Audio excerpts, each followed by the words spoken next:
I hate soccer. The kicker. So my nephew, he is going to be playing. He's a tight end at Eastern Michigan University. He's actually in a gray shirt. So he had surgery in July, and so they just are saying, "Hey, come in the spring, and then your freshman year will be next year." But he's very close with a kicker out there, and he actually went to a camp in Florida with Carter. And this particular coach, his name is Adam, and he went and built a business on really trying to help athletes get recruited. Okay. That's where his perspective is. Mine is, I fell in love with the game of football at 8. Yep. And I am still in love with it. So I've coached 20 plus years on the sideline in high school and in college. Won state championships here as a coach. Won state championships in Arizona. So I'm a coach. Right. Guys like Adam who come into this have the right mindset. They're going to help athletes. He might have 400 people, pick a number, because I know who he is, but I don't know his business frame. But he says he's got 400 people. I've got 80. Right. So I'm going to be able to manage somebody like that young man right there, lives in New Mexico, goes to school in college, and goes to college in Illinois. I'm managing people across the country, Canada, and I've worked with people in Australia. So I do stuff where it's me 52 weeks out of the year with that athlete. Right. Where he wants to be able to have these events and manage hundreds of people. I can't manage 100 people. I grew up training racehorses, so there's a stable of racehorses we trained. Yeah. We could be at 2 different facilities. Like my dad would be over at the farm where we swam horses in a pool. I would be on the racetrack. And I'd have 17 horses with 5 people working for me, and my dad would be over there swimming 8 horses. And so we had the way to manage the horses is very similar to how you manage an athlete. Right. So I grew up with that. So for me, I don't want to have 400 athletes to where I'm on the road all the time talking to all these different coaches. That wasn't my vision for my business. That's not what I'm called to do. Right. So, I mean, okay. So right before we started, you were talking about the soccer coach or soccer players. Yeah. And you work with RJ, you work with Carter. Yep. So I get frustrated with soccer coaches when they pigeonhole and they make a kid play a certain position at like 9, 10, 11. When do you see specialists in football at kicking and punting? Like, is that starting at 8, 9, 10, 11 years old? Well, it can if the athlete wants to learn it like how RJ's learning it. Right. Because he wants to get ready for like modified when the kicking starts to happen. So like modified in New York State will say if we let you kick the extra point after a touchdown, it's 2 points versus a single point. Right. So I handle the guys in like I've had kids come as young as 8 years old to start snapping the football because they fell in love with snapping the football. Mm-hmm. But there's not a lot of teams that are really ready for that yet. So they're still playing other positions on the field where RJ is going to come in from a soccer standpoint, and he's going to be labeled as the kicker, and they're probably going to say, "Hey, can you help us punt the ball too?" Because they always see, "Well, you kick the ball, you should be able to punt the ball." So, I don't try and pigeonhole them. They just automatically kind of get stuck there because usually we have smaller frame athletes. That's what I'm not like. My sons are all big men. Mm-hmm. So I was the biggest guy on my team, and I was only 5'11". 185 pounds, but I was also the best athlete, and I was the kicker in my high school. Okay. So when you look at how we kind of transitioning now, especially with the whole Brandon Aubrey thing, it is just ignited everything about every soccer player knows about him. Yeah. Every athlete now says that's the guy. It's unbelievable. And it's cool. I love it. Some people are like, it's not a pure thing. It is a very pure thing. Yeah. Because he's embraced the role of what his athleticism can do. That's exactly why I wanted to have you in here, because of the Brandon Aubrey phenomenon. He was a soccer player the entire career. Yeah. Did he kick in high school? I don't think he did. So my research into just by trying to pull bits and pieces. Okay. The first thing I found out about him is that he doesn't kick anything further than 58 yards. So when he warms up in practice, people will say, go keep going back because you've made the 58-yarder go back to 63. He watches the ball flight from 58, and he'll know how good he's doing. He doesn't go any deeper than 58, which I absolutely love, and that's, you can ask Dante. That's how I coach. Yeah. You don't go to the deep end of the pool until you've earned it. Right. So going back to what you asked about, every research I've found about him is that he went to Notre Dame, played college soccer. Yep. Never took a snap until one day that he went and his wife said, you're probably pretty good at this. Maybe we find you a coach. He was living in Texas. Brian Egan is a kicking coach down there. And Brian and I have never met, but I respect how much he knows and how young he is at and how good he is at it. But technically, we have a lot of the same similarities how we would coach an athlete. You watch how Brian brought him along. They got him into the developmental league of XFL, UFL, that under the NFL. And then they got him in there. In a couple of years, he's in there. And then he ends up with the Cowboys. So his background is just that lower level developmental league in the spring that we have now in the United States, and that's the only NFL. That's the only football he ever had before he hit the NFL. Unbelievable. It's funny how you said about the distance thing, because Harrison Bucker has been struggling a little bit this year, and they interviewed him and they said, okay, he is now practicing shorter kicks again, and it's like, that sounds like Harrison Bucker is doing something completely different. Because he was missing, he would make from over 50, but he would miss the 38 or the 48 or the extra points. Yeah. And, and they said that he changed and he was practicing shorter kicks. Well, here's, like, as we walked in here, you said, ignore the Chiefs hat. And I said, well, my wife's a Chief fan. When I go to a game like we did, and she said, can we go to the Chiefs game? And I said, so when we're sitting and looking at 2024 schedule, as soon as it came out, I said, let's go Monday night, Saints. Yep. We went. So we got there. As soon as I get to the stadium, I get in right to my seat as fast as I can because I want to watch every warm-up. Yeah. And Bucker missed and missed and missed and still kept going back. I have every one of the kicks on film. It didn't matter. He just had a routine. He kept going back, even though he was missing. So it would go against everything that I would be working on. Wouldn't you wait until you make it before backing up? But if you watched him, he's very regimented oriented, where he comes out 15 minutes. The very first thing he does is he's on the sidelines going through a progression of his steps coming back. And he's not even on the field. He's on the sidelines, step coming back, go over. The whole routine of how he sets his body up, dry swings and skips. The ball's not there. It's just him, visualization, mental preparation is what I suspect. Then he goes out and does this thing. Where Materazzi, the punter, that's another thing that I think that people don't recognize is Matt is never held an NFL game as the punter until last year. Yep. So I would say some of the struggle that Harrison's had is on himself, and some of it is getting comfortable with Matt as the holder, because Tommy Townsend and him went through the Super Bowls together. So most people won't look at that. And Dante's a free agent punter, so we work on his holds often enough to where he's not going to have anything other than that perfect form and the trust that he's going to build into the kicker that he's holding for. So Matt's pretty good at it, but I can see Tommy's better at it as a holder than Matt is. Well, could Matt get to that? Yeah, but Harrison and Matt are still blending, and it's a year and a half in, but they're still blending. That's funny you say that, because when Butker went through a kind of a lull in one of the Tommy Townsend years too, and Dustin Colquitt chimed in because everybody was on Butker for missing, and he's like, that's kind of Tommy Townsend's fault. Yeah. Yep. And there's so much of it that we don't even think about. Yep. I love it. Yeah. So like for me, that we'll break down film, any athlete that I have, and then say that they're the snapper.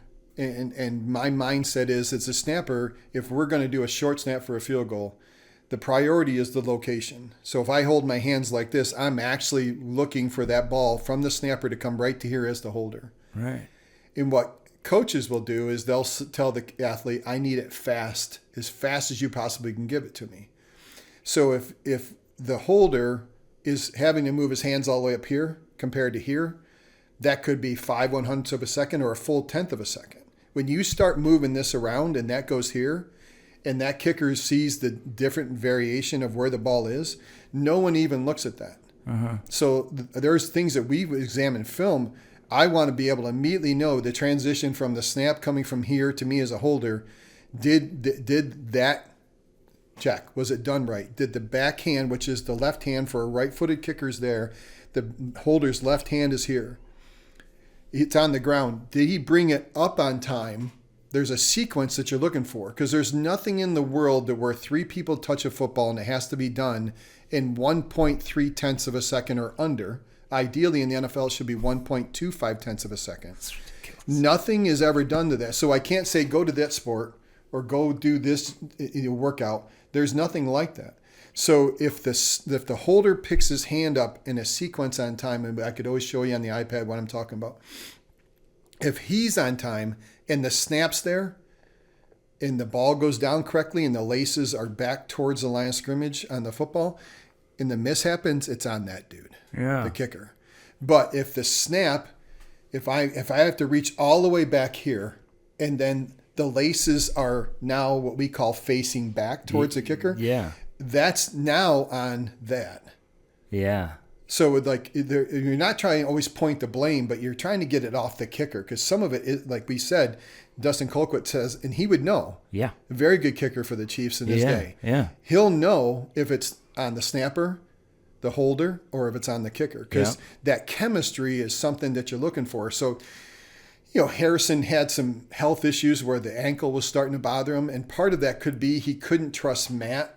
And some of it might have been already happening the previous years with Tommy. Right. But maybe it happened worse because of Matt or not because of Matt. But it's like all of that comes into it. Like some of the athletes that they're just going to struggle because they're getting older and they can't understand it. So by you saying what you said, now Harrison's not going as deep and he's hitting shorter, he's probably changed his pregame routine or his practice routine to be more like, I'm going to watch the trajectory of the ball go through the uprights. Because last week were at Batavia High School and we're hitting some balls, and it's a bunch of free agents that we're working with. And the young man who's there has an NFL leg, lacks certain things. But I told him, I said, let's go look at that last kick, because we were all done for the morning. I said, let's go look at that last kick. I said, look at where it's going through the uprights at. And he holds a school record at his college for the longest kick in college history for that school, but still doesn't think he has the NFL leg. And I said, look where it went through. And he goes, never even thought about that. Because we're all like, oh, it made it. No. A lot of this is, you can tell if it's going to be, say, from 55 or 62 or whatever it is. But that's what I think has made Brandon Aubrey, and the way that Brian Egan built him, or the way that he's basically developed himself, is that I don't need to keep going back. If I know that I've hit it well from the left hash to the middle of the right hash at 58, I know where I'm good. Right. But I keep going deeper.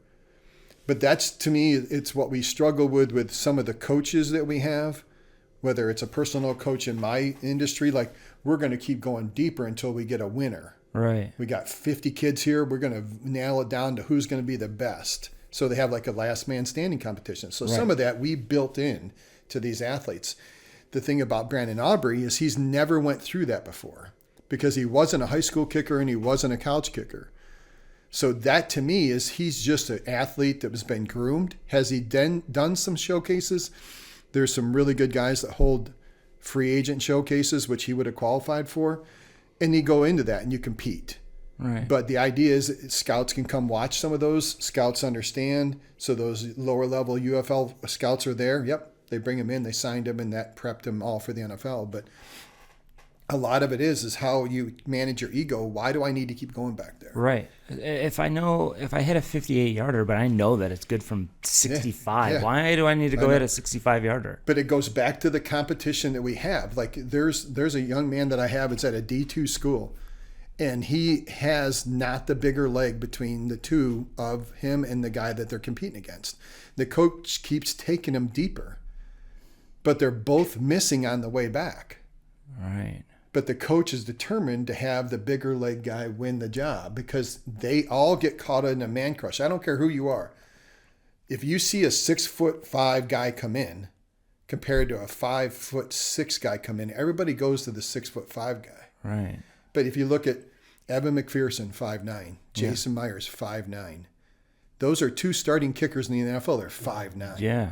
They all want Like, Mike Vanderjagt now lives in the area. He kicked for the Colts. He now lives in Buffalo? He lives in like the Medina area. Really? Yep. Oh, okay. He and his wife built a house there. He works for the local high school. Mike's a physical specimen. Yeah. He played in the NFL, but everybody wants that build. Yeah. It's a Brandon Aubrey build. Nice, tall, athletic. They want that taller guy. But I've had a punter from the Buffalo area, Jake Shum. He's 5'10", punted 3 years in the NFL. Right. He's 5'10". Nobody would, you can't have a below 6 foot punter. Right. So we get caught up in this. So the coaches then determine a lot of the distance that we're going to hit. Instead of just, hey, it's a good day. Man, you crushed that last kick compared to saying, let's keep going back. That's our ego, right. in my opinion. We did today. It was raining the last 2 days. It's cold, wet footballs. We're hitting really good footballs, and he looks at me and says, we're done. Because he knows I want to end on a good one, right? Because that's part of, it's proven mentally that you rehearse what you last did on the field as an athlete. They've done the studies. So what do I want him to walk off on from his confidence and his ego? Really good. And then he's going to go sleep on it. Yeah. And it's going to rehearse it again. So I don't want to finish on a bad one. We can't always have that every practice. Like I said, I've coached 20 years in high school and college. You can't always have the perfect ending every day. Right. But if I know that my man just crushed it, and as an assistant coach, I look over to the head coach, and he'll say, if I want one more, he'll give me one more, and I'll go like this, and we're done. He goes on to the next period. Right. Because I don't care if it's a 24-yard field goal for a ninth grader. I don't care. We don't need to go back to a 28 to see if we can hit it or not. It's about getting the understanding of what that athlete needs at that time, and that's what Brandon Aubrey's recognized, is that he can hit that, and maybe Harrison's now starting to understand, I don't need to go back that far. Why when I'm watching Aubrey hit, why does it look like it's so effortless with his technique versus somebody else that it feels like they're landing on their kicking foot and they're like putting everything into it? How much time do you have? I mean, we got a couple hours, don't we? Okay, so I am going to Michigan after this. This is the biggest thing that we have when it comes to my gripe with how we handle athletes, whether they're in high school or college. The thing that the coaches will say, if you're bigger, you're going to hit it further. And how that ties into is this. When they strength train, and they lift and they lift and lift, whether they're a snapper, punter, or kicker, you're going to do that special event, snapping, punting, or kicking, better because you're stronger. And how that ties into what you're saying is Brandon Aubrey never had to go kick when someone else determined how his strength and conditioning went. All right? So there's a young man in Buffalo, New York, that was an amazing kicker in high school, at Canisius High School, went to a full ride at Ohio State, and they absolutely annihilated him. And he never really made his full potential in the NFL because of what Ohio State did with the lifts. Never. Didn't make his full potential. You look at the records that he holds in Ohio State, second longest field goal, and he's either the most efficient in field goal percentage there or the second. Yeah. And they ruined him because they constantly told him he had a lift. Now, here's an example of it. I'm not throwing out vague things. When they asked Blake Hobbiel, that's who I'm referencing. Yeah. Blake, we want you to come in. We've got somebody as a freshman. Your freshman year we already have our field goal unit. We want you to be the kickoff guy. Okay. So Blake goes and starts on kickoffs. So his dad said, hey, the very first game they're going to have, it's Indiana. You want to go? I'm like, I usually don't go to games, but this is pretty unique. Freshman starting first night, Thursday game, ESPN, let's go. He kicks perfectly. Comes back the next week, kicks off again. Starting to get sore. I'm like, what's going on? Because I'm seeing every day he sends me film off of his own iPad from practice. Every day. I'm like, you're starting to look tight. He goes, yeah, it's the lifting they got me doing. I'm like, what do you mean? He goes, well, they still have me lifting with the redshirt freshmen that are not playing and then are not traveling. I'm like, I said, is DK Dobbins in there?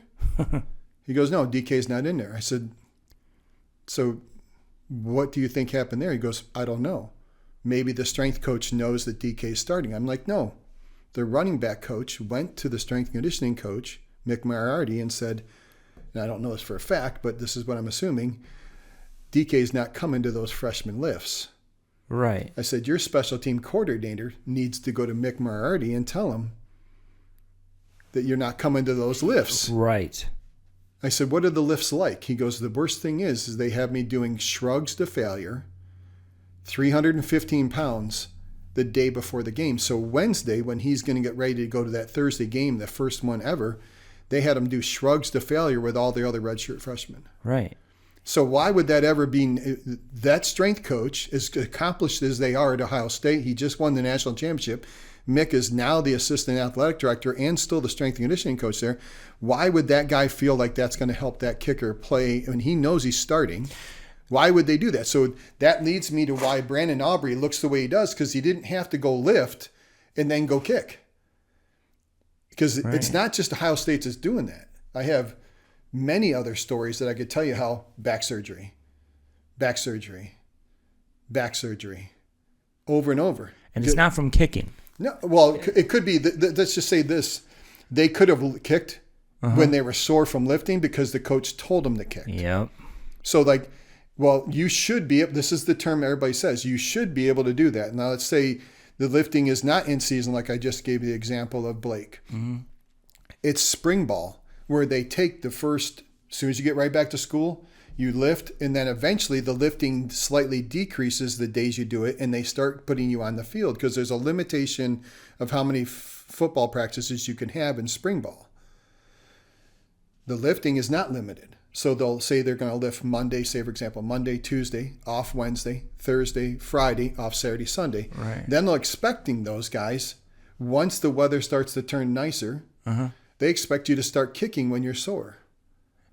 Okay. So, like, my back is sore from just going back to shrugs to failure. My back is sore. So when I go to rotate my torso, or if I'm a right-footed kicker, I want my foot here, my shoulder back here, my left arm out here. I can't because my shoulders are so sore. I eventually do this because I can't. I might start out like this because going back to what I said with Harrison. When Harrison goes to the sideline and does all of his stuff in the pregame for the Chiefs, he's standing straight up and he skips straight down the field perfectly when he's doing it on air. But when he goes to kick, his left leg kind of collapses and he lands out on his kick foot. Yes. Right. So some of it is that they can do it when there's no live rep, and then when there's a live rep, they can't stay upright. So some of it's technical. Some of it, they're asked to do it when they're physically tired and sore, and bad habits happen. Yeah. So that's where he doesn't have bad habits. Like the way this is the term that I'll use to a lot of people, college has become a graveyard instead of a birthing place. So from a standpoint, when you look at all the kids that come in, number one kicker, number one soccer player comes in, do they eventually come out of soccer in college, come out of football in college, come out the number one like they went in? A lot of times they don't. Mm-mm. And the coaches will sit there and say, well, he didn't make it. Well, but again, you liked him, you recruited him. He was number one coming in because the way that they work with a lot of the positions, here's the number 10, top 10 snappers, top 10 punters, top 10 kickers. Blake, the guy I referenced earlier, number one or number two, depending on what time of year it was. He was number one or number two with Cole's kicking heading into Ohio State. He had earned that full scholarship at 15 before his junior year at Ohio State.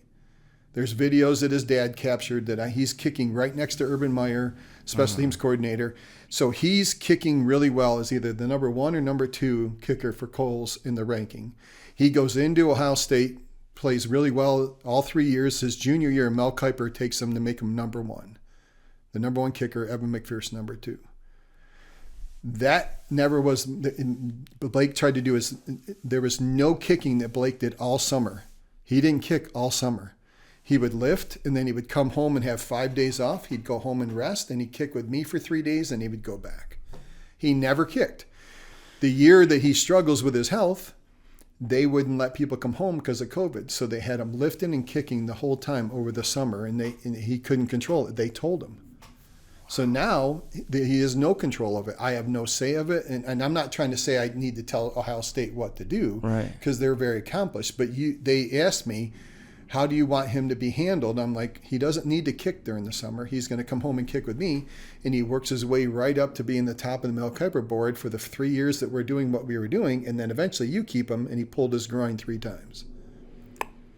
So when you ask me, why do people not look like Brandon Aubrey? It's because Brandon Aubrey didn't have to go through strength conditioning. And I'm not trying to avoid lifting weights. I love lifting weights. Right. But what is the parameter of how much time can I get rid of the soreness before you go ask me to go kick in those winter and spring months? And then what's your expectation? And what I would mean by that is, when you hit a kickoff in college, you're at the 35-yard line. Right.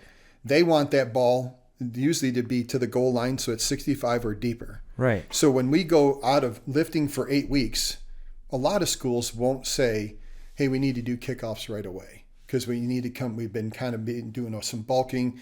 The kickoffs are pretty violent. Let's go hit some field goals. But there's some coaches out there, as soon as the footballs are out, you should be performing at a level that is like a game. And it's just a misconception of the position. Not that the coaches are wrong, because the quarterbacks are flinging it. Right. But the quarterback standing at the 50-yard line and throwing it in the end zone time after time after time is, to me, equivalent to us standing at the 35-yard line trying to put it in the end zone. How many of those quarterback throws do you make him do? Right. 1 or 2. How many are you making my guy do? Well, we got to do kickoff. We got to go kickoff return. You're competing. It's a pissing contest. How far can you go? That guy's going further.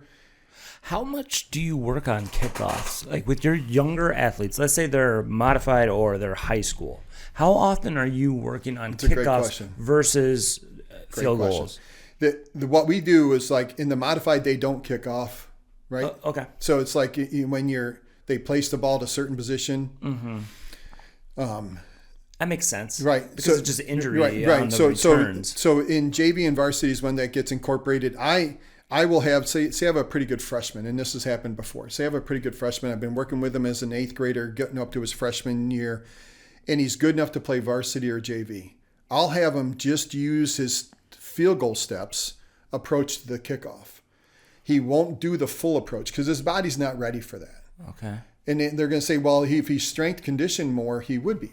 Their joints aren't really ready to run up and then do it for the full year. He might be able to do it like at a camp event where it's just a couple hours and then he's done. Okay. But to try and do it for the whole training camp and the whole season of 8 games for a JV player, it's hard.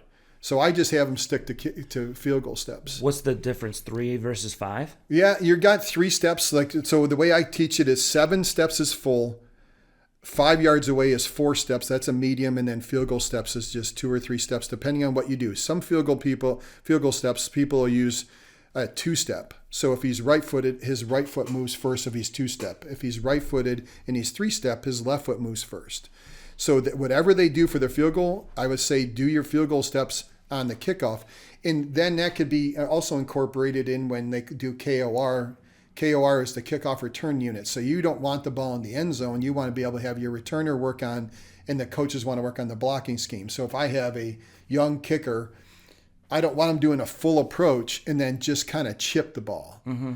So you're going to do what they call the scout team kickoff to your first string KOR, do field goal steps, and just push the ball different places, 40, 45 yards, so the returners can work on it. Uh-huh. I'll get coaches tell my guys, no, I need it to look like a game and you got a full run up. So what happens is 4 weeks in, this is typically when injuries start to happen, 4 weeks to 5 weeks in, the kid says, I'm sore. Well, you've had them do 6 full kickoffs for your regular kickoff unit and 6 or 8 full kickoffs for the KOR unit, and you've smoked his leg. And say you score a lot. Say you score 4 or 5, 6 touchdowns a game. Right. And then usually that's your busiest day of kicking is your game day. Game. But if you're not and I'm not looking to manage the workload. I'm not trying to skip weightlifting. I'm not trying to do any of it. You just need to be able to know, is that young athlete a punter? Then he needs to be sticking with the punting. If he is a kicker, he doesn't need to be punting, but everybody wants that guy to be the kicker and the punter. It's 2 different things. A punter's holding the ball up, making contact 20 inches off the ground. Right. And he's holding it and he's catching it. So this is where most of the college athletes are really struggle with the United States, and the Australians have just come in and taken over. Right, especially punters, right? Because they're playing a game where they're catching the ball in Australian rules football or rugby. They're catching it all the time. We're coming out of soccer where the majority of these kids are never taught to catch the ball. It's true. So then they'll say, well, why can't this kicker punt the ball? Well, what drills are you doing and what things are you working on to help them get better? Well, I don't have any drills. Like, you've been at the school for 20 years as the head coach or an assistant coach. There's no punt drills. Right. So then this is where, we work in, we come alongside high school or colleges and say, here's some drills. And the very first thing we do is, do you have a jugs machine? Do you have something that can just, we use it for the wide receivers and we use it for this, that. I'm like, then bring it out and just have the guy put the ball at like 20 miles an hour and just let him get used to catching it. Yeah. Well, that's going to help him. Like, you got to train the hands. Yeah. Right? And it's like you're using a mitt, and then some people, when you're doing infield, they won't let them use the mitt, and the ball just comes slowly. Hey, how do you get your hands in position? So there's a progression of learning how to be an infielder. There's a progression of learning how to be a punter. Right. So when it comes to the strength part of it, they're going to say, well, if he's bigger, he'll be better. Well, some of it is he as a kicker, you stand upright. As a punter, you need to have a 2 or 3 degrees tilt forward because punting is different than kicking, but you've just programmed their body to be upright as a kicker. Now you got to have them have a tilt in the upper body, and they struggle with that. Right. Because quarterbacks are like, hey, throw it right-handed, now turn around and throw it left-handed. Well, you're throwing it, aren't you? Shouldn't you be able to throw? It's like, that's how our coaches' brain work. Like, that's why I said earlier, you should be able to. Right. When you're working with like a ninth grader, and let's say they just started kicking, are you working for power and distance first, or are you working for accuracy first? The biggest thing I'm working for is all 3 parts of the field. There's hash marks and then there's the middle. Yeah. When most people struggle, there's the hash marks. You look at most of the field. College. Right. You look at most of them can't figure it out. Right. Because they've started out and they started in the middle. So first thing is accuracy. Yeah. How do you set your body up to understand where your body foot is? Like, your plant foot is the foot that's on the ground. So if you go back to Brandon Aubrey, he lands like a soccer player, but he's got a swing in an upper body like a kicker. So he's never stopped hitting the ground like an actual soccer player when he puts his foot down. But the swing is so pure. Yeah. So if you watch him on the right hash, his left foot will just roll like this as he's swinging the ball and just punches the ball through the uprights. If he's on the left hash, he just plants and swings normal. Yeah. So it's like he's learned how to do it. But to answer your question, it's always accuracy first. Yeah. Okay. So when I'm working in here and I'm working on ball striking and teaching technique, kids will barely put their plant foot down and then they'll swing like they're Shohei Ohtani. They'll try to just swing as hard as possible. And I always tell them, power comes from your plant foot. When you slam that plant foot down, that you don't have to swing as hard as humanly possible, and you can control it a little bit more with a soccer ball. Do you see that with a football at all? Well, what we do is there's certain ways I want the kick leg to be contracted in the backswing, and then what part of your leg on your kick leg are you activating the swing with? So I tell athletes there's 4 panels to a football. The panel of the football in the front has the laces, so those 2 but the inside panel is right in line where their foot is going to come out to the ball. So I say take your kick knee and lead your kick knee towards the football. Where that ties into the plant foot is right before the plant foot's going to touch, the kick knee starts to activate. So the timing is the knee has already started, the plant foot touches, and everything's coming up at contact. And that's where it's slightly different than, say, you're playing soccer. That plant hip doesn't have to be coming up when you're striking the ball all the time, unless it's like a goal kick, you're trying to get some serious distance compared to like, hey, I got to get it around this wall and under the crossbar and past the keeper. You're right. That plant foot could be totally different, and you're manipulating the swing to make the ball have this creative curve. Exactly. So the idea is they could plant if we're looking for the positioning, how we want the plant foot to be positioned is if this is the left heel, we take the right heel and put it right here. And by where the toe comes out, that's where the ball goes down. So we're quite a ways away from the football compared to when you guys play on a soccer ball. You can be right next to it. Yeah. Because you're going to open up and drop that heel and push it. You cannot do that with a football. Well, people do it and get away with it. They do, but they can't get away with it for very long. So like somebody can, I call it chunking. Somebody can get too close, chunk down, and hit a 33-yarder and make it. Extra point or a field goal in high school or college. They'll get away with it. But if they go back to 52 and they chunk it like that, it's going to be short because there's no room for the true swing. But there's guys who are like Carter. Yeah. Is learning how to pause soccer for a minute and then come over and kick like a kicker. Yeah. So it's an art to learn how to make one set of skills pause and stop for a minute and then tie into the other set of skills. So okay, I'm gonna grab this shoe. All right, this is a right-footed shoe. Okay, so what I teach our strikers or any player I have in here is I want you to be able to put different spins on the ball, exactly back spins, right to left, left to right, and it's all about your foot placement. Yeah. So if you want true backspin or true backspin, I teach get your heel on the ground and come through with the top of your foot. Yep. And get your kicking foot heel and come through the ball, and then that provides perfect spin. Is that how kicks? So what we'll typically do is that. Sorry, that's a Chiefs shoe. No, it's so what we're looking for is this is a high heel. Okay. This is a low heel. This is ideal. So when he makes contact to the ball, it should hit right about where the laces are tied and the metatarsal bone is right there. Okay. When he makes contact, he just keeps going like that, and his leg is fully extended, and he goes out and follows through like that. So there is no manipulation of the toe.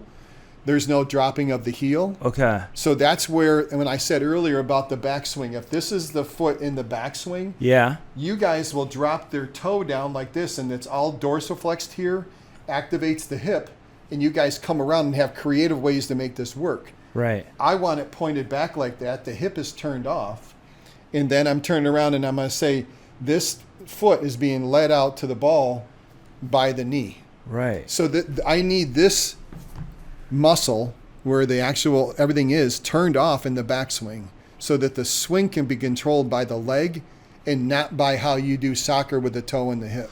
How hard is it to break the kids from hitting it with their true inside of the foot and putting that type of spin on the ball? How hard is that to break? It's stopping them from.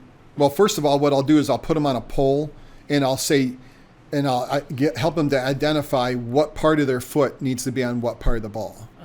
Okay. And then I'll have them hold like we do it on the support post. I'll take a football and put it right underneath there. Okay. And then I'll have them rest their foot right behind it while they're holding onto the pole. So they're leaning away from it a little bit because what's soccer do? You guys are taught to put your chest over the ball. Get it. I teach our have a imaginary line between your nose and the ground, and then you want to be in front of the ball. Right. So like for us, when we plant on the plant foot for a lefty, for a right footed, that left foot's here. By the time that plant foot hits, I want to be 1 or 2 degrees behind my hips. So I'm about 10 degrees different than what you guys are. So by the time that I go to kick the ball, I'm now all on my left foot with my right arm coming back and my left arm here. I'm all on my plant foot and my swing is going through the ball. So nothing is over the ball. Everything's alongside of it. So I use terms to try and help them. You know, say I do a film analysis for an athlete and I'm like, hey, do you notice how you are over top of the ball?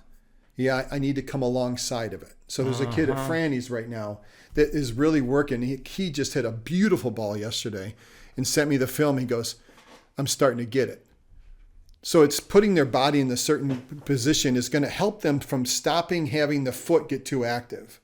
So if I let that foot keep going, let that upper body keep going in the same spot, then the foot's going to be too active. Right. I want to get away from the habits that you have, and then I can reprogram how the foot works. So like And that's the thing about Carter going to practice, or anybody else that's doing soccer and football at the same time. Like the young man that was just on the phone, Brett, he played varsity soccer for 4 years, and they had football at the same exact time for 4 years. So he went to football practice at 6 a.m, get done with soccer games, and come over to the football games. Like, wow. And that's what Carter's going through. That probably is what RJ is going to end up doing. Yeah.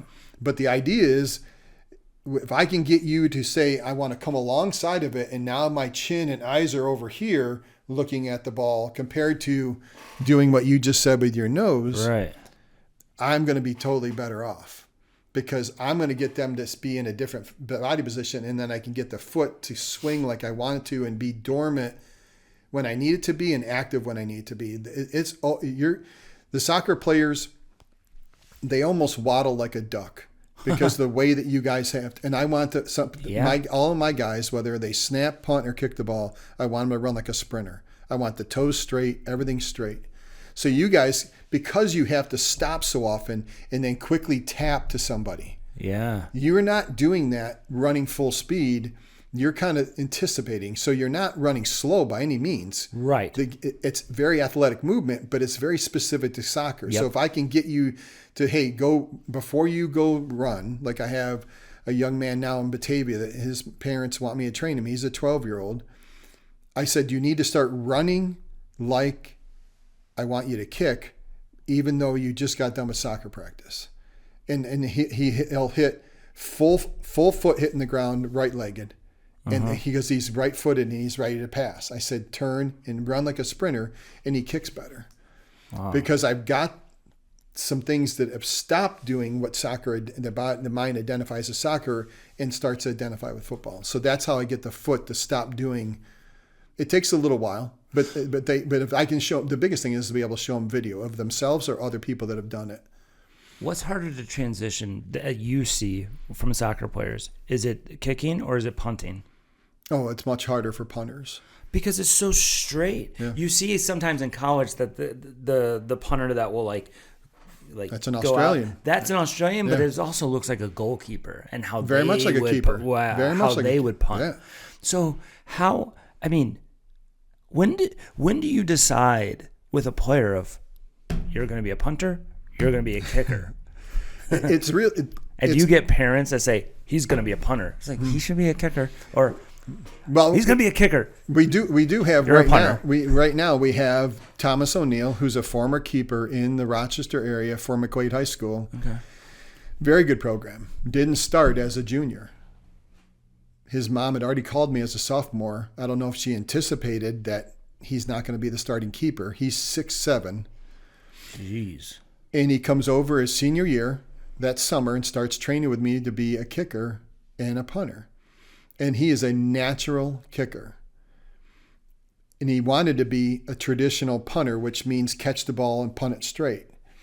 To develop his punting, I let him start rolling out like a keeper, and it just annihilates the ball. And eventually he stops rolling out less and less, and now he's more of a traditional punter. Right. So I played into it, but at first saw him as a kicker because he can hit the ball really well as a kicker, but his love is he wants to punt the ball.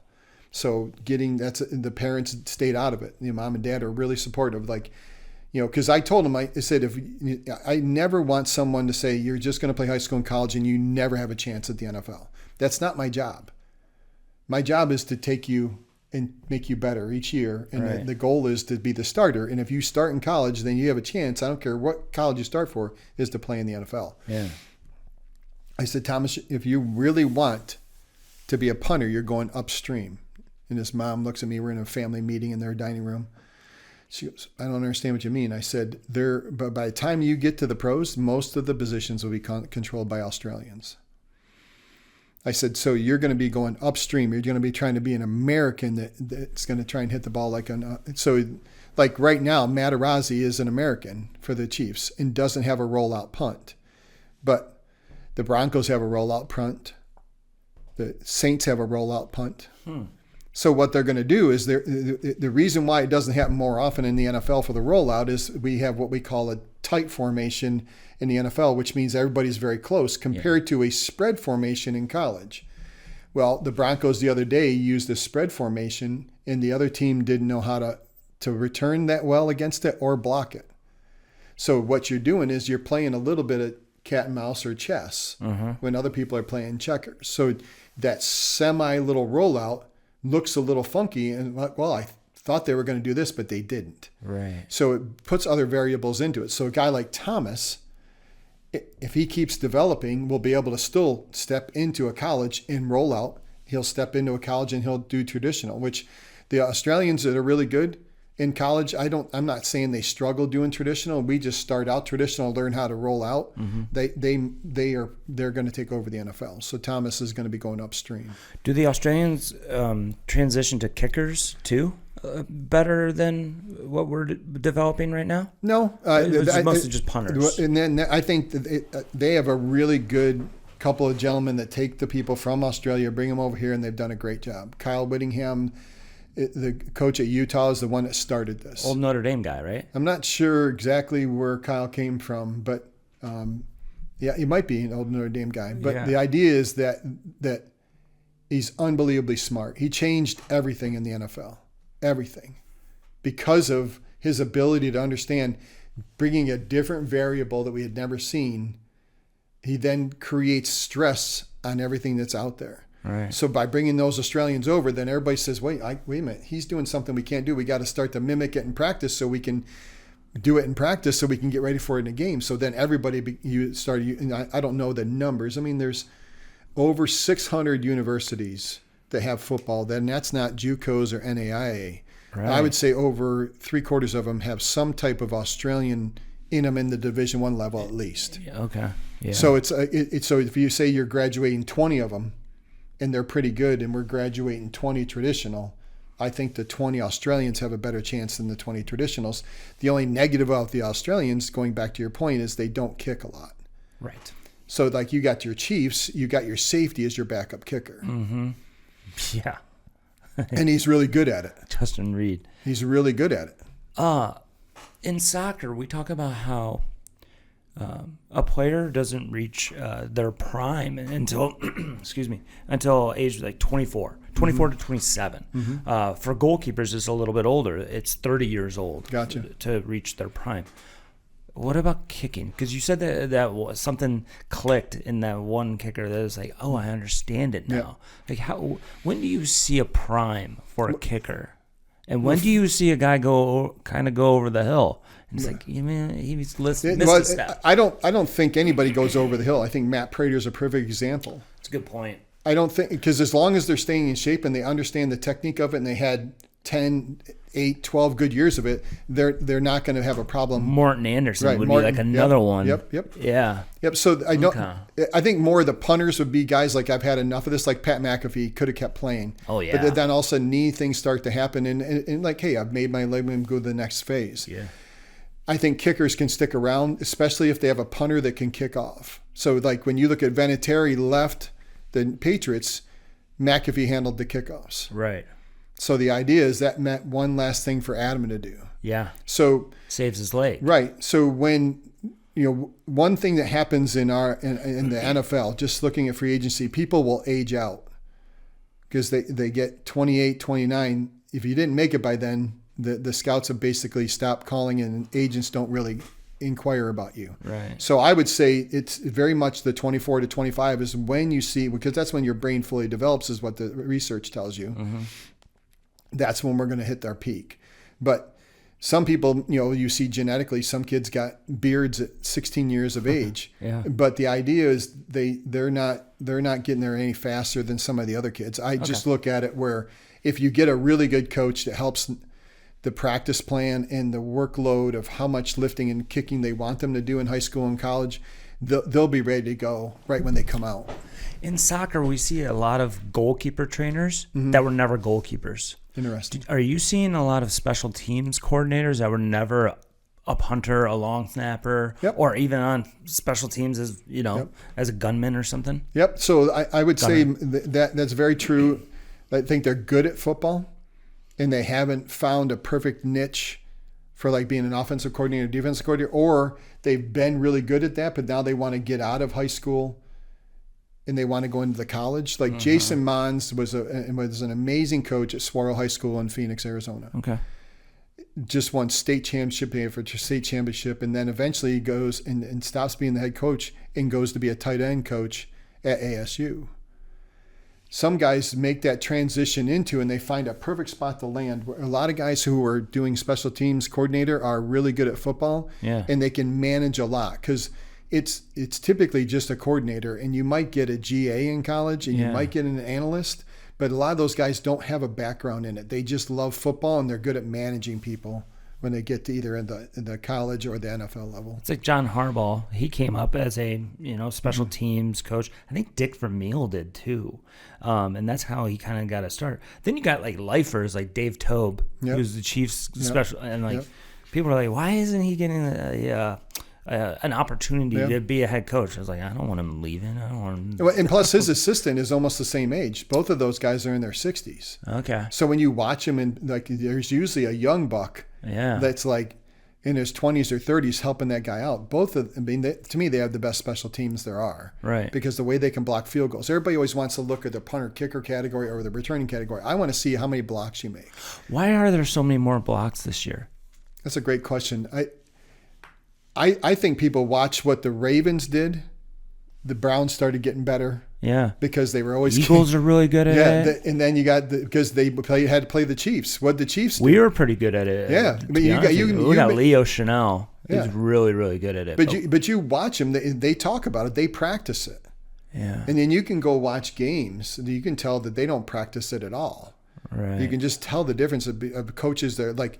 You look at the Chiefs, the way that they had 4 or 5 guys, and say the kicker's on the right hash, so they've got to come to the right side of the defense. They have 4 or 5 guys right there, and they're all getting off the ball at the exact same time. It's like they say that they practice that. Well, to me, that's how you win games. You change it by a block. Yeah. Why is Myles Garrett on the field goal block unit for the Browns? Right. Because he's not going to sit over there and say that I don't I can make a difference. Yeah. You want to be the wing or the tight end that has to look at Myles Garrett when you're on the field goal block unit, and you got to deal with that guy coming off of there. Nope. So some of the people, because of John Harbaugh, Bill Belichick, of what they've done, people now are getting better at blocks. Yeah. And they're now taking like, hey, we're going to take pride in it in practice, and we're going to practice it. It's not. There's no. I've been part of a lot of successful programs. We never did a field goal block period in high school. The best JUCO that I've ever been with, we blocked a ton of field goals. We went live, so our number 1 unit field goal will go against our number 2 field goal block. Our number 2 field goal unit would go against our number 1 field goal unit. And then we went 1-to-1s every time we did field goal period. So we had to be really good with our snap and hold and kick and protection, because our guys were going to own us. And we went, and people weren't good at it in games. We would block field goals and extra points all the time. It's something in the defense of the league and the NFL. There's only 17 padded practices, 15. There's limits. Yeah. So you can't really practice it that much. But they're getting it done somehow. With some of these teams, they're getting it better. Either they're studying some of the people. Mm-hmm. Like I think there's always a weakness somewhere. So say it's not the left side of the team's line. Hey, if they go to the left hash, that guy on the right side is weak. We're going to attack him. Yeah. So it's like you're studying them more. I think you have people who can analyze and break the film down more. This is, you want me to find a weakness? I found a weakness. When the Chiefs won a game last year against the Broncos on a blocked field goal, they said that. They said, "Oh, we saw something last week," and yeah. And that to me is where someone who has the football background comes over as a special teams coordinator compared to someone like myself who has a little bit of a background in kicking and then try and become the coordinator. The guy who's really good at football is usually the better coordinator. Right. With your athletes, you kind of break down, the kickers. Do you do stuff with kick returners and stuff like that too? We work a lot with returners. Okay. If a school we work with Pittsford, Mendon, Sutherland High School. We'll have our camps there. They'll send the returners over. And what we do, and it's not like we're out there for as long as we're kicking and punting, but when we're doing a kickoff or a punt period, I'll sit there and educate Jesse or any young man that comes, like, hey, this is what you're looking for. Because what happens when a punt comes up into the air, it goes up and it's like a quarterback throws it. It has eventually a peak and then it turns. So a right-footed punter will then turn and hit your left shoulder. Yeah. But what Belichick found, and that's why he loved the left, because it hit this shoulder. Yep. So if you got the majority of your returners constantly seeing it come here, he thought if he could steal one possession a year by the guy didn't get used to a lefty, it would hit this shoulder and bounce. So we want to be able to educate him on, hey, if it gets to a certain point and doesn't start to turn, it's going to go away from you. Kickoff is the easier part because it's typically got that usually end over end rotation. You can center yourself a whole lot easier. You get in like a track stance compared to punting. You got to kind of be ready to go side to side and move it. So like Belichick said, you catch everything with your eyes, not with your feet. Yeah. So absolutely. We want to work with anybody who will show up. We want holders to come. Yeah. Because the kicker is only going to be as good a holder. Like I have certain snappers and holders. I could put Adam Vinatieri on that team when his prime and they wouldn't make a field goal because they can't snap or hold. Do you like quarterbacks being No. Okay. Worst person. For one reason, and it's not against the quarterback. It's pregame. They don't want to be holding the football. Pregame is they sat there all day long. They thought about it. I can't get the weight to warm up. And now don't warm up yet. I need you to hold. Yeah. Makes sense. Yeah. What I was going to ask is like, think about a golf coach and they really break down everything that you're doing with your swing. You're doing that with your athletes, with your punters and with your kickers. Yep. What we have is I've used some older software for over a decade. That older software, that app didn't update with all the new stuff. I still have the app on the old iPad that I have. We're now using golf technology in the app. So what we can do is we can break it down. We are able to say, for example, the colleges and high schools I'm working with, they give me the content. I put it back, I analyze it, and I put it right back into the app, and everybody can read and watch it, right? All my analyzing right through, so we can see what athletes looked at it. Right. We can tell how long they looked at it, and we can give reports back to coaches. So I'm all about, because one of the things that I did when I was younger is I had to learn how to analyze the horses running, like I said when we first started. Yeah. That's, first of all, an athlete that can't talk. Second of all, they go almost 40 miles an hour and they have 4 legs. So when I started analyzing the horses naturally in the 70s and 80s, and I said, I can analyze it. I can analyze a lot of my athletes without getting the film, and I can tell them what they're doing just because my eyes have gotten used to that, but I take the film to confirm it. Yeah, exactly. So like if you're out here and you have an athlete and you're like, hey, how you striking it? If you get, because I grew up using a lot of visual things with those horses, but I found I'm a visual learner more than I am like, I can listen to you. If you said, Jason, I'll follow you, but if you want me to read it, I'm not a reader. And kids grew up these days watching more. And if I can show them, they can go back, and I said, study your own film. They're coming back and saying, Coach, I'm picking it up now because I'm studying it the way you want me. I can hear your words in my head. That's weird because like I used to be like the reading type of learner. Now I'm a visual, and I think it's because of this. I just think it's because we have this. By the ready. What do you think? What do you think of the NFL new kickoff rules? Love it. I do too. Yep. I like it because one, if you think of it just for your kicker's sake, it's gonna save. It's gonna create more longevity for them because they're not trying to kick the ball out of the back of the end zone, right? But I like the strategy of it, right? And I agree. They've labeled it a dirty ball, where you're trying to get it to land where it's the Chargers. Yeah. Whoever's the Chargers kicker now. Dicker, the kicker. Oh my God. Yeah, but if it they've doesn't won a game because of that. But if it doesn't go right, it goes out of bounds. If it goes and if it doesn't go to the 20, then it's automatically brought out to the 40. So it makes it a challenge to them to be good at it. And what I want to be able to see is that they take that rule and put it at every platform of every school, every college, every high school, and that's the platform. That was my next question. Yeah, do you think that's coming? I think it is, because I think that the leagues that started using it were the developmental leagues, and I think they're all the way back at the 30, and you really almost can't put it in the end zone. Right. To where just keep it at the 40 for high school. but put everybody at whatever you want the start spot, but then the safe zone is still the same from the 40 to the inside the 20. Right. And then make it be something. It makes it a lot more, to me, I call it fun time, where I can get creative. Like you watch Blake Groupie, the kid from the Saints, he's 5'8". Yeah. He still could put the ball at the back of the end zone, but he can take that smaller frame body and just manipulate it and have all kind of fun. And Brandon Aubrey will sit right there, and I call it soccer eyes. Yeah. Like he's like, and all of a sudden he steps and kicks it over there, but he was looking over there, but he kicks it over there. Right. It's like that penalty shot against a keeper. Like my eyes are looking here, my body's going here, but my foot's going to go over there. So yeah, it makes it a lot more fun. You could see from the new kickoff rule, I can see on a kickoff who played soccer and who didn't. Yep. How many guys in the NFL have played soccer?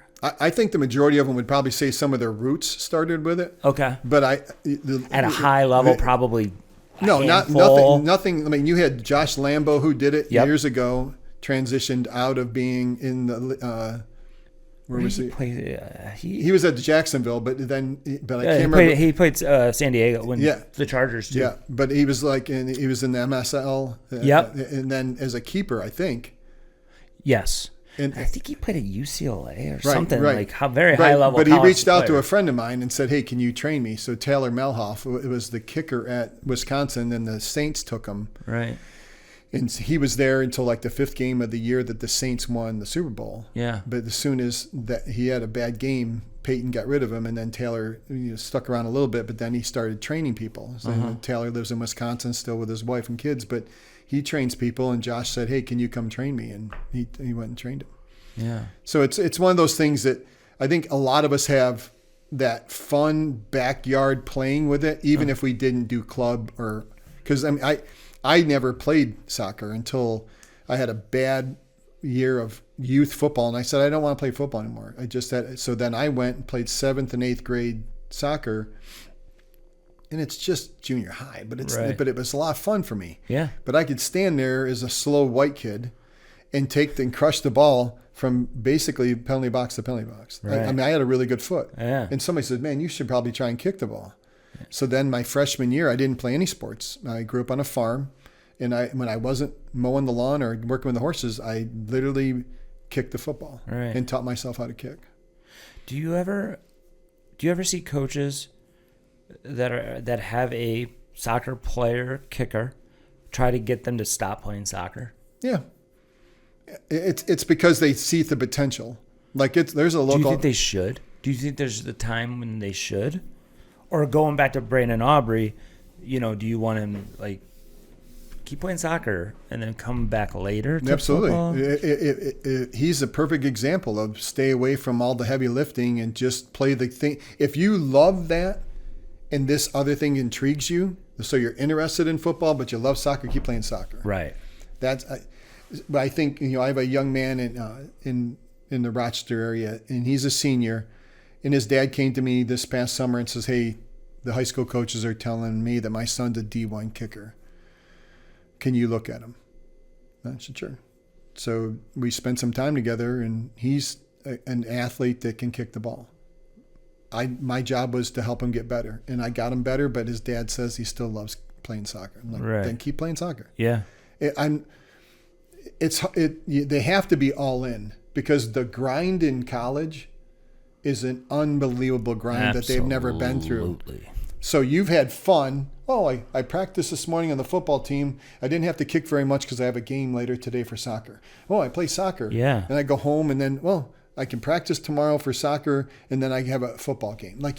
It's not entertainment. It's still a commitment, but it's nothing like what it's like in college. I used to have a player that did both, varsity soccer, varsity football. He only had to go to practice on Thursdays for football. Yeah. And he's like, you had to kick one day and then come in kicking the games. That's the way it was for Gabe Foster at Cheektowaga. Cheektowaga had a really good team. And year after year, they kept grabbing the soccer player. Well, Gabe was a really good soccer player, but he fell in love with kicking the football. Yeah. But the flame quickly went out when you have to stop and just focus on one thing. And he just eventually stopped kicking. because it wasn't what he loved doing. He liked the excitement of it, but he didn't love kicking. Right. And that's what I think that Brandon Aubrey was able to do, is kind of everything got compartmentalized, and then he found I'm really good at this. I'm gonna make a lot of money at it, but I think he really likes it. I think he likes being the ambassador of it. I think he's embraced it really well. He's mature. So it's really good for football that he's out there, even though he has no football background. On the reverse, on the flip side of that, I used to work with a coach who coached Dave Rayner, who was in the NFL. He played for like the Lions. He's kind of a journeyman kicker. But he's from Oxford, Michigan.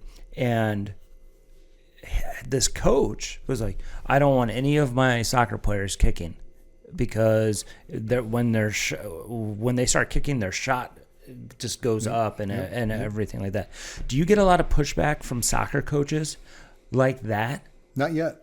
Of like, oh, we don't want him kicking or anything. Nope. Good. So for me, what has always been the problem is that the football coaches get mad that they're out there playing soccer and you're not committing more time. Like, you're missing the summer workouts, you're missing it. Yeah, but they're trying to help you out. Exactly. As a high school coach, they're trying to help you out. You saw something that you don't have, and that athlete's coming to help you. Take it, embrace it. Don't get disappointed he doesn't come during the summer because you think, oh, he should get better. But he can. Yeah. But instead of being there lifting weights, he'd rather work a job. Like, I'm a big job person.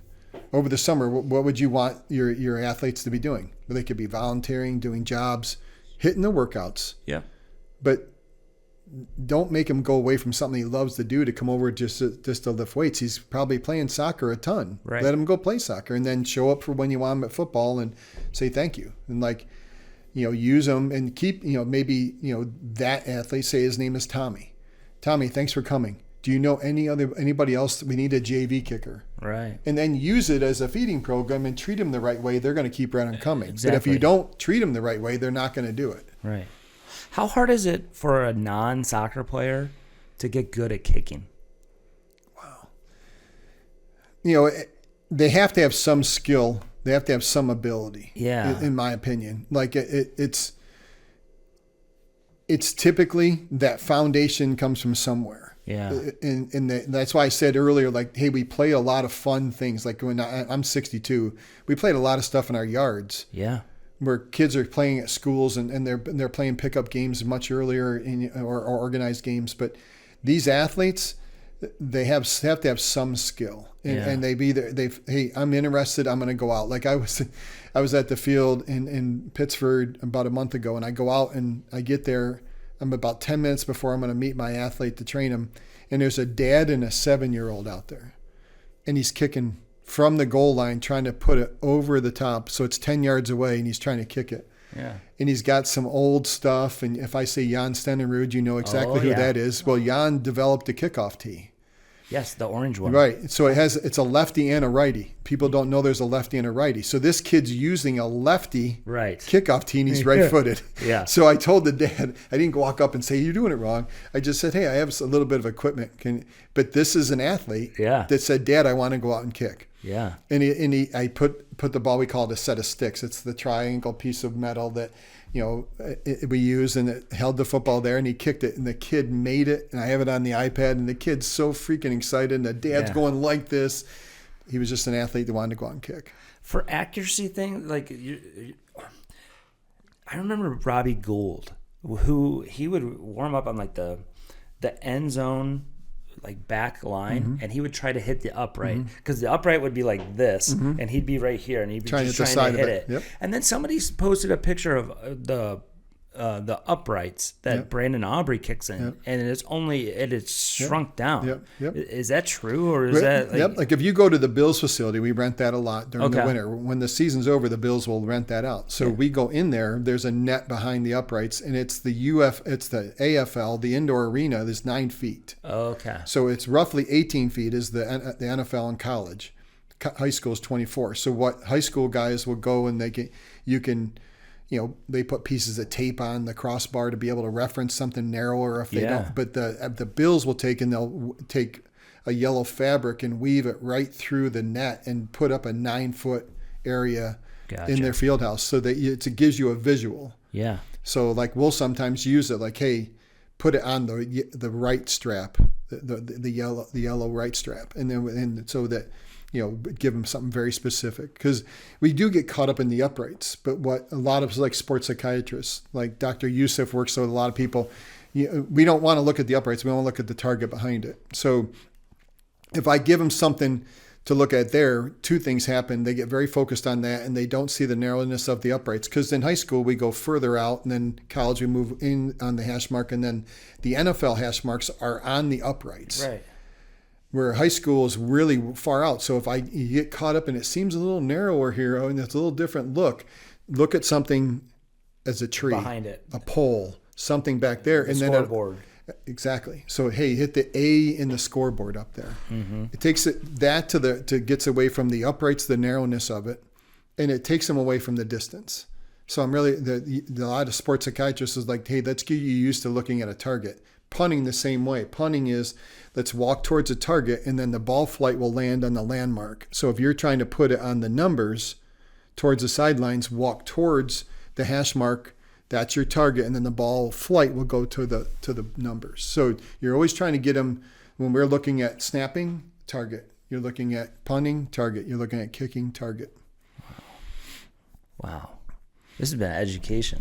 I love this. Yep. So it's this. The one thing about Brandon Aubrey is he's just doing all things the right way. Do you think he'll like hit a 70-yarder? I think the thing that they've done recently by letting him have a little more time to condition the footballs. Yes. So. Can you go into that a little bit? So in the parts that, first of all, people don't realize there's a separate ball that gets used. So it gets stamped with a K. Yep.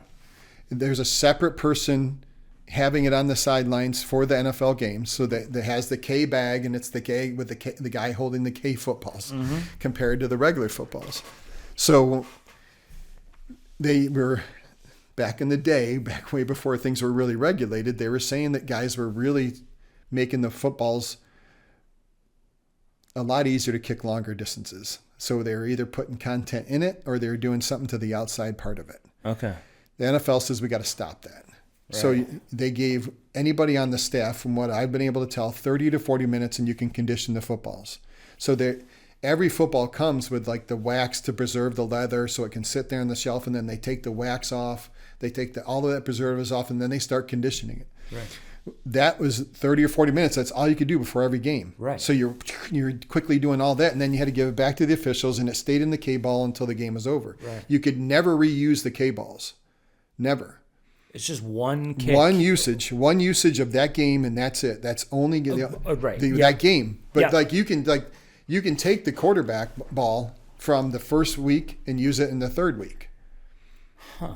If you have a home game and a home game, you can do. That's what I've been told. But you could deflate them like Brady. But what happens now is that we're told that they can use them for the week. So you got your equipment managers getting them prepared, and then those guys are kicking them. So you've took a ball that's still only about a week old, which is still pretty stiff, but it's a lot more pliable than a ball that has only been broken in for 30 to 40 minutes. Right. So that's where some people are like, well, you should put an asterisk from this year going forward that it's. Do you think there should be? No, it's just why would we want to put an asterisk next to somebody because they changed the game? Now here's what I'll say. I think I'm correct in the year. 1963, Tom Dempsey hits the 63-yard field goal in 1972. Mm-hmm. We're 50 plus years later. Isn't that the guy with the half a foot? Yeah. Yeah. Against the Lions. we're 50 plus years later, and we're only gone 9 feet further. We're 50 years longer, and we've only gone from 63 to 66 yards. Wow. So you start looking, how much has changed in 50 years? We've only gone that little bit of a distance from 63 to 66. Cam Little already showed we can hit a 70-yarder in preseason, right? So Jacksonville has a cannon of a leg with the kid, but can he hold up and will he be able to accurately kick it? And that's where all these statistics are starting to be a little bit skewed on the field goal percentages. So people say, why are we missing so many kicks? Why are the field goal percentages not as good as they used to be for some of these guys, like once they get later in the season? First, they're getting tired. Second is that we're trying a lot longer field goals now with that different football. Yeah. And you asked earlier about why the blocks are. Some guys will want to change the way that the football's held. They want to tilt it more forward so that it goes out a little further, a little straighter, not as high. So if you hold the ball straight up, a lot of times, and as a tilt of any sort, it tilts back towards the kicker, so back towards the holder, because the kicker likes it, that little bit of tilt. Or the 99% of the guys in the league just want it straight up and then move it forward a little bit towards the front knee of the holder. I think what they do in these longer field goals, they tilt it even further forward, so they want to get more of a direct compared to the higher trajectory. So if it comes off, saying at 44 degrees, picking a number of degrees where it might be coming off at 38, and that 6-degree change, and you have a guy that jumps really well or gets good penetration, they can block that field goal. What does Aubrey do? How does I'd have his holder? I'd have to look. Yeah. I don't think it's anything other than traditionally straight up and down. But I can show you Vinatieri on the game-winning field goal, a close-up of Ken Walters taking the ball, catching it normal, putting it down, and then he takes the left hand, which is up on the top, and tilts that thing a big degree towards his front knee. That's how Adam wanted the ball. Wow. So everybody has, because it shows, like in the day, you used to take, if this is the backside of the ball, you used to be told, get it like this and get your toe up underneath it. Well, everybody back then was a toe kicker. So the more you leaned it like this, it got up. What happens now is they're almost going the other way. They want to see more of the ball so that they have a cleaner look. When you do this, you don't see as much of the ball. When did toe kicking go away? Well, when Jan, really? Well, it was Pete Gogoliak was the first soccer-style kicker that came in. Okay. And they just eventually brought soccer guys over. Like you can't have a more of an unathletic look than Gary Yepremian of the Dolphins trying to throw a football in the Super Bowl after a guy. I mean, that's how we all get labeled as we're unathletic. That's so true. Because I mean, it doesn't look like he even could spell football, let alone throw a football. So that's how we all get look labeled. At Cairo Santos. Yeah. Compared to like everybody else. Yeah. Or Pete Stoyanovich. Yeah. But it's like when you start moving the ball and changing the ball, and then you groom it differently. Yeah. And we've got more stadiums that have less wind. Like you start going out to Phoenix and you say, I'm going to kick a ball in Phoenix, Arizona. In that stadium, I played state championships in that stadium. You can't tell what the weather is outside for the most part, because it's like this perfect indoor facility. You're not 40 degrees outside and perfectly in there. Everything's perfectly 80, 90 to 100 degrees, and it's perfect to kick in. Yeah. And they're out there just smashing balls left and right.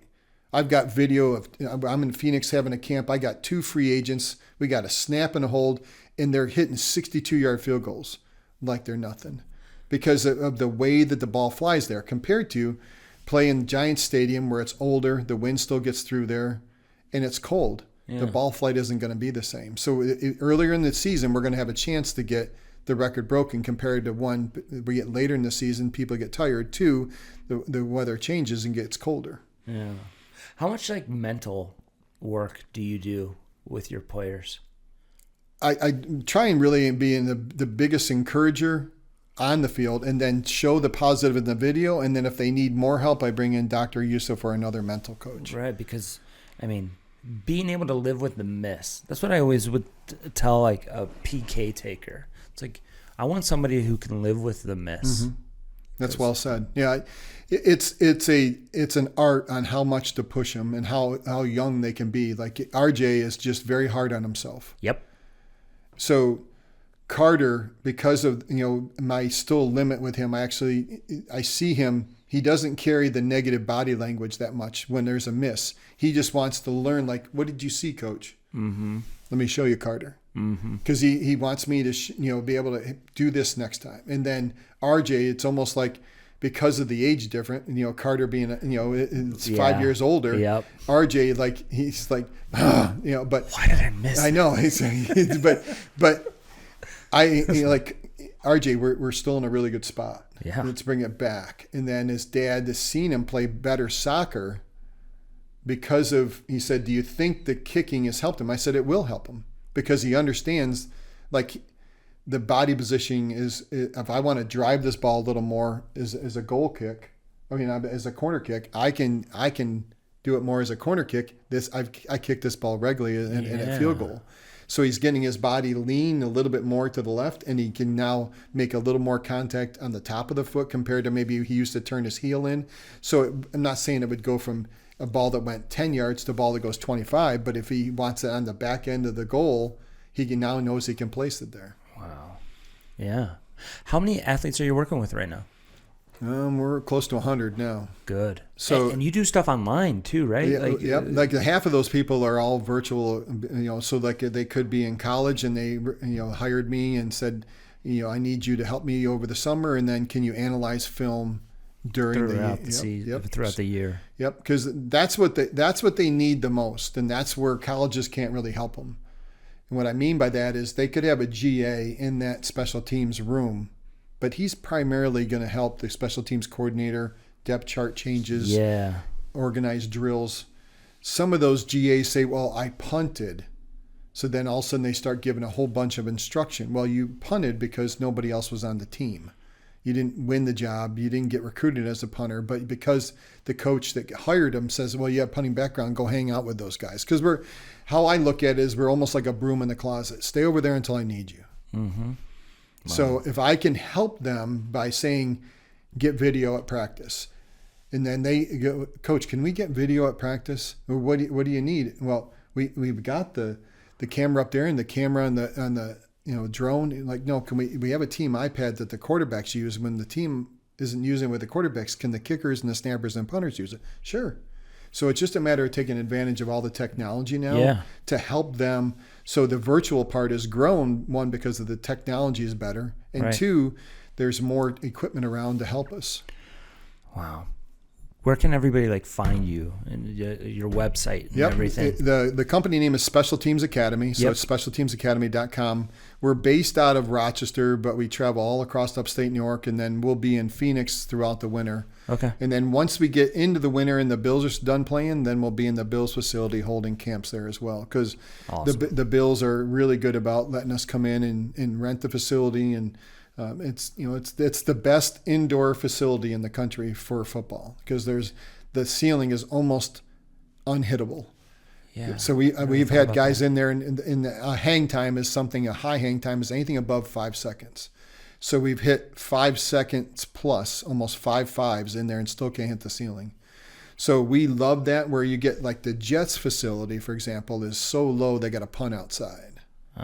So it's like we were very blessed to have that right here in our backyard. And the cool part about that is that it gives us a chance to bring free agents in. Like Dante's been there, and we have other free agents in there. So it's like it works for us to where there's not a limit. Where the really nice Doug Miller Dome that Doug put in Rochester is a perfect soccer venue. We can kick a ton in there. Right. We can snap in there. We can work some high schoolers in there for punting, but a good college or NFL guy will go in there and immediately tap the ceiling because of how low it is. But we love to use the indoor facilities like Doug's and the Bills during the winter, because it's just too adverse to get outside. If there's kickers at home, what would you tell them to get that they can have at home? Like a kicking net, and then we call them the sticks. The sticks. I'm not a kicking net fan, because I feel that what will happen is the net is going to bounce the ball back, so the kid will end up, he can't follow through the same. So he can't give the follow through, and the ball will bounce back out of it sometimes. So what I want them to do is, we have indoor training facilities. They could just get the equipment and then contact us. We have already 8 weeks of indoor training already set up. Soon as the high school season's over, we're going right to the end of the year. Then that's phase 1. Then phase 2 will be going more right through the winter. So I don't like them to kick in the nets. Okay. And some people say, well, I disagree with you, and that's okay. But if they're going to kick into the net, I tell them to get me some film. And we still analyze it. Like, there's a really good kicker in Massachusetts. He'll send me film during the winter because they're absolutely buried.